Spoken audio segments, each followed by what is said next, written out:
ஆண்டவராகிய இயேசு கிறிஸ்துவின் நாமத்தில் காலை வாழ்த்துக்கள். இன்றைய மன்னா, விசுவாசத்தினாலே ஏனோக்கு மரணத்தை காணாதபடி எடுத்து கொள்ளப்பட்டான்.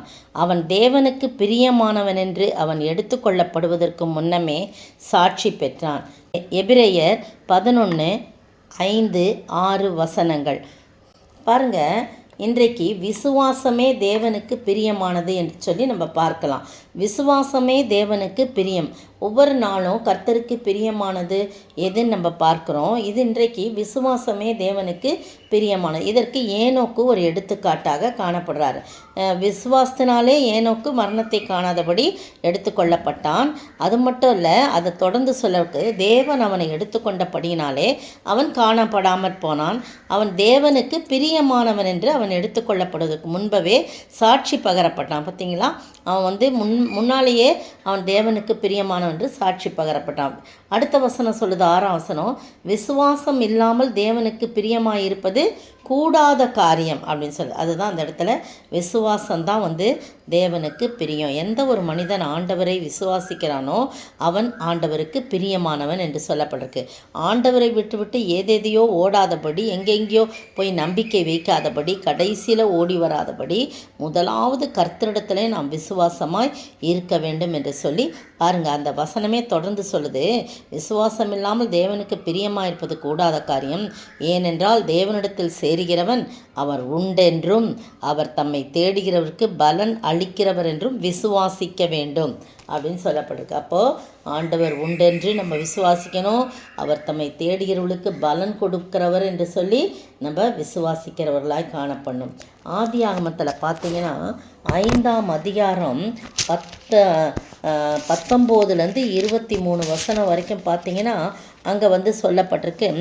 யார் அவனோட வம்ச வரலாறு போட்டிருக்குல்ல, ஏனோக்கோட வம்ச வரலாறு 19ஆம் வசனம், யாரேத் ஏனோக்கை பெற்ற பின் 800 வருஷம் உயிரோடு குமாரையும் குமாரத்திகளையும் பெற்றான்.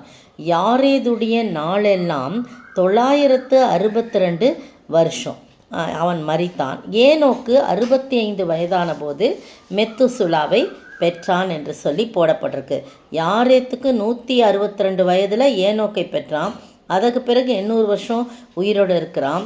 அப்போ ஏனோக்கு 65 வயதில் தான் என்ன பண்ணுறாரு, மெத்துசுலாவை பெற்று அதுக்கு பிறகு 300 வருஷம் தேவனோடு சஞ்சரித்த ஒரு விசுவாச வாழ்வு, ஆண்டவரோடு சஞ்சரித்த ஒரு விசுவாச வாழ்வு. ஆபிரகாம் விசுவாசிகளின் தகப்பன் என்று எண்ணப்பட்டாலும் தேவனுக்கு பிரியமாக இருக்கிறவன் என்று ஏனோக்கு தான் என்ன பண்ணுறாரு, பெயர் பெறார். ஆபிரகாம் விசுவாசிகளின் தகப்பன், சிநேகிதன் அதெல்லாம் சொல்கிறாங்க. ஆனால் தேவனுக்கு பயப்படுகின்றாலும் தேவனுக்கு பிரியமானவன் என்று பெயர் பெற்றவன் ஏனோக்கு தான். ஆபிரகாம் விசுவாசிகளின் தகப்பன், தேவனுக்கு பயப்படுகிறவன் என்றெல்லாம் பெயர் பெறான். ஆனால் எவ்வளோ பெரிய ஸ்லாக்கியம் இல்லை. அதை நம்ம இந்த காலை வேளையிலே நீங்களும் நானும் ஆண்டவருடைய சமூகத்தில், ஆண்டவரே நான் உங்களுக்கு பிரியமானவள் என்று பெயர் வாங்கணும்ப்பா, அந்த சர்டிஃபிகேட் எனக்கு வேணும் ஆண்டவரே, அதை நான் எடுத்துக்கொள்கிறேன் ஆண்டவரே, அதுதான் ஏனோக்கு எடுத்துக்கொண்டான், அதுபோல் நானும் எடுக்கணும் அப்படின்னு சொல்லிட்டு ஒருத்தரும் ஆண்டவருடைய சமூகத்தில் கேட்கும்போது கட்டாயம் எப்போ கேட்க முடியும், நாம் ஆண்டவரை விசுவாசிக்க வேண்டும். அவர் உண்டென்றும் அவர் தம்மை தேடுகிறவருக்கு பலன் அளிக்கிறவர் என்றும் நாம் விசுவாசிக்கும் போது நாம் தேவனுக்கு பிரியமானவனாய் காணப்படுவோம். அப்படிப்பட்ட விசுவாச வாழ்வு வாழ ஆண்டவர் தாமே கிருபை செய்வாராக. ஆமேன்.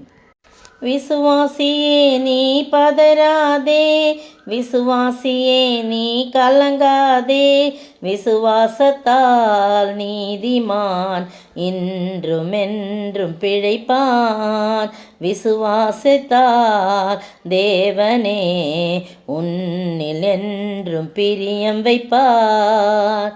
ஸ்தோத்திரிக்கிற ஆண்டவரே, துதிக்கிற ராஜா, வாழ்த்துகிற வணங்கிறப்பா தகப்பனே, நாங்கள் உம்மிலே விசுவாசம் வைத்து அதன் மூலமாக ஆண்டவரே நாங்கள் உமக்கு பிரியமானவள் என்று பெயர் பெற உம்மாலை சாட்சி பகர நீர் கிருபை செய்ய வேண்டுமென்றே கர்த்தரும் மீட்பரும் ராஜாவுமாகிய இயேசு கிறிஸ்துவின் விலையேற பெற்ற நாமத்தில் ஜெபிக்கிறேன் பிதாவே, ஆமீன்.